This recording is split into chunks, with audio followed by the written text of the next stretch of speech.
suis tout seul sur l'exploitation, je manie les animaux tout seul. Un accident est si vite arrivé.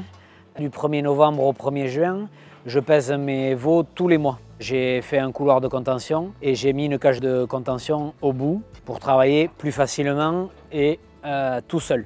Donc mon but, travailler en sécurité. Mon idée de contention est débloquée, on va dire, après une formation contention avec la MSA. L'intérêt de la formation, en tout cas comme on l'a mise en place, c'est d'avoir déjà une partie théorique qui rappelle des éléments un peu fondamentaux sur le comportement des animaux. Et ensuite, un intérêt pratique puisqu'on va à la fois visiter des outils et les utiliser. Les grands principes, le premier c'est de disposer l'outil de contention dans un endroit qui soit facile d'accès à la fois pour les animaux et pour les humains. Ensuite, c'est respecter le comportement des animaux, l'instinct de fuite, l'instinct grégaire. Ça veut dire que c'est de la manipulation plutôt collective. Il faut qu'il y ait un outil de contention proprement dite, qui est un outil d'immobilisation, qui peut être soit une cage, soit une porte de contention. Ensuite, il faut penser à comment on amène les animaux dans l'outil, c'est-à-dire le couloir. Et enfin, il faut qu'il y ait à la fois un parc de rassemblement et un parc d'attente. L'intérêt de venir en formation, c'est aussi d'échanger avec les autres éleveurs. L'idée de base, c'était j'achète une cage pour être autonome, pour peser mes animaux. Puis après, l'idée du couloir de contention a fait son cheminement. Et avant, je courais dans les box, je capturais les vaches avec un lasso ou je les coinçais entre deux barrières. Je me suis rendu compte qu'aujourd'hui, je m'en sers au moins une fois toutes les semaines. J'ai quelques collègues qui m'ont parlé comme ça de couloir de contention. Je lui ai dit non, mais tu prends une journée avec le conseiller de la MSA, tu vas gagner un temps fou. Il n'y a pas d'installation modèle.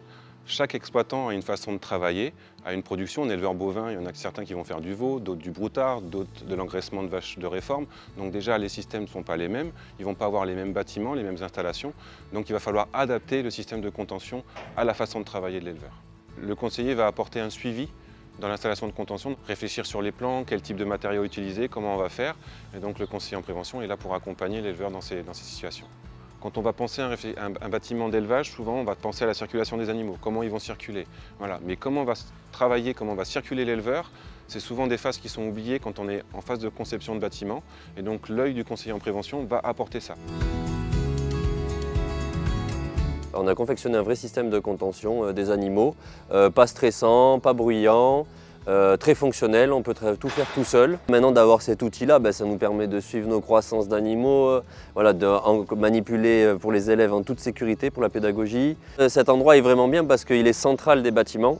Et en fait, tous les animaux de tous les bâtiments, en fait, on peut les amener par le biais de couloirs. Et on peut tout faire tout seul. On gagne encore du temps, on gagne en efficacité. Et voilà, c'est le confort de travail après, confort, sécurité et bien-être animal.